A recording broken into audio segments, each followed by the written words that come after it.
Hey everyone, in today's video we're just going to be looking at some random stuff that's been going on. I've been moving around some stuff in the fish room, I've been breeding a lot of stuff, so we're just going to be looking at all that. So let's get right into the video. So here you can see some of my red dragon guppies. So I originally bought this strain around 6 or 7 months ago. I bought 2 pairs from a seller on eBay, and at the time I didn't know when I bought them, I didn't know that they were imported, but I soon realized like after I got them that they were imported. Um, I struggled with the original adults that I got, but I managed to get like a few fry, and you can kind of see here clearly there's like tons of them now. Those fry did really well. The population grew a lot. I originally had them in a pond in my garage, and I wanted to kind of pull some out, see when I could start selling them. As I started kind of pulling them out, I realized that they were not breeding true at all. So they kind of were throwing like these weird males. They were still really pretty. They all had Dumbo ears. They had all really great patterns. It just they weren't breeding true, and that's not what I'm looking for. The females do breed 100% true, which is great, but the males are kind of, they throw a bunch of random stuff. So I still haven't 100% decided, but I most likely will be getting rid of this strain, and I'll probably be buying a different strain and work with that strain instead. But we'll see. I might keep them for a little longer, and I might keep a few pairs and see if I can line them out or not. But I will be getting rid of most of these most likely. And yeah, that's one of the unfortunate things with buying like imported guppies. They generally don't breed true, and it really sucks because you kind of pay a premium for a really nice strain that you want to breed true, and sometimes it doesn't happen, which really sucks. So yeah, just watch out like what you're buying. Obviously, like sometimes some of the strains don't breed true, and I really think that if you're selling a strain that doesn't breed true, at least like tell people that they don't breed true so they know before they buy it.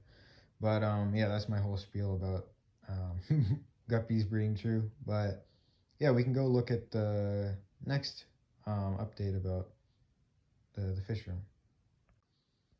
So here are some of my Hawaiian blue Moscow guppies. So this is a really cool strain. I bought these from Redfish Bluefish. It was like an online store, and he got them from Bentley Pasco, and they're really nice. I really like them. I wanted the strain for a while actually. I originally saw it on eBay, I think, a couple of years ago, and they were just really expensive, so I didn't buy them. But I finally, like I've been selling a lot of fish, so I was able to, afford them now. And yeah, I bought them a couple of months ago. So I bought 2 pairs. I lost one of the males, and then I have the remaining male and the 2 females left. And for the longest time, I had like adult rams in this tank, so the rams would end up just eating all the fry, which sucked. But I finally removed all the rams, and there's tons of cover in this tank, so now I'm getting a bunch of fry, which I'm really excited about. This was a strain that I really wanted to put a lot of effort in. I wanted to breed out because I think it's a really cool strain. There's not a lot of like really nice like green blue. Teal is actually my favorite color, and these fish are kind of like the exact teal color that I really like. So I've been wanting to breed a ton of them, and I'll most likely be converting this tank into a tank for them. I'll probably be pulling all this like rams and apistos and stuff out of this tank and breeding just these guppies in here, or I might move them to another tank. I'm not 100% sure yet, but they've been doing really well, and I'm really happy with how they've been doing. So there's tons of fry. I have at least 20 or so, and I'm going to be getting a lot more of them soon. You can kind of see the females are really fat. They're really chunky. So there should be tons of fry soon. And yeah, I'm really enjoying these guppies. So this tank is actually where I was breeding some celestial danios. So if you guys watched the last video, you saw that there was a bunch of my breeding group of celestial danios was in this tank, and I left them in there for like 5 or 6 days, and they bred a bunch, and there was tons of eggs, and they finally started hatching. So here's some of the fry they hatched. I think this is a smaller batch than normal. I only got around 10 or so. Most of them actually hide in the plants, so you can't really like see them, but they're doing well, and I'll probably be moving them out of this tank to try breeding something else in here. I'll probably move them to the other side of the divider, so I'm going to breed probably some carry tetras in here. And yeah, here are the carry tetras, and these guys are really cool. They're one of my, actually really like this strain of carrier tetras. They're like a super blue carrier tetra. They have like, um, they're like completely blue, like normal carrier tetras are not completely blue, and they're almost like a blue purple, which I really like. They look super cool.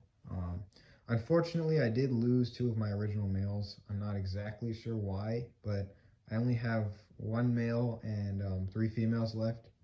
And obviously I have a bunch of the fry I've been raising, so those have been doing well, but I just threw them in this tank to spawn them, and probably be pulling out a bunch more fry from them pretty soon.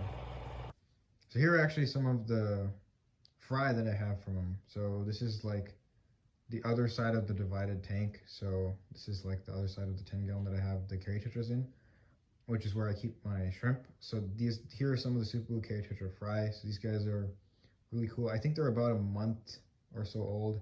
I'm really bad at keeping track of when stuff breeds, so I'm not 100% sure, but I think they're around a month old. And they've been doing well. I have quite a few of them in here. I think I have around 10 or so, somewhere in that range. They obviously hide out a lot, so I never really see all 10 of them. Sometimes I see 3, sometimes I see like 4 or whatever, but yeah, they've been doing well. I think they're a super cool tetra, and I will be breeding a lot more of them in the future. So here's actually a spawn of rams that just hatched a couple of days ago. So these guys are just started free swimming today, and they were laid, I think 4 days ago. So they're doing really cool. This is some long fin electric blue rams. I finally had enough space to kind of start raising another batch, so that's what I'm doing here. This is actually a smaller spawn than normal. This spawn was probably around 150 or so eggs, which is a little smaller than normal, but I decided that, hey, why not? Let's just pull this spawn. So here they are. They're 1 day away from when I like feeding them. So I generally like feeding them baby brine shrimp the second day after they're free swimming. So right now they're just started free swimming today, so I'd be feeding them baby brine shrimp tomorrow. And yeah, this breeder box was actually where I had some of my Tefe redback apistos. If you guys watched the last video, I was talking about them in that video, but I just moved them to a different breeder box thing. You can kind of see that here. This is just in my 75 gallon community tank, and they've been doing great. They've been growing quite well. I'm still just feeding them exclusively baby brine shrimp. They've been growing really fast. One interesting thing I found is that some of them have lines through them, and some of them are like a gold color. So I'm not sure if that distinguishes like males from females, which if it did, that would be amazing, because then you'd be able to sex them at such a small size. I'm not too sure about it, but there's like a clear difference between some of the apistos, which I think is awesome. And they've been doing well, and I'm really enjoying them. I'm hoping that I can pull another spawn from them. I moved the parents to their own tank, to one of my 20 gallon longs that I have in the garage, and they're kind of still really shy in that tank, so I'm not sure when they're going to spawn, but hopefully I can start raising a bunch of those as well in the near future. But yeah, that's all I got for you guys in this video. Thank you guys for watching, and I'll see you guys next time.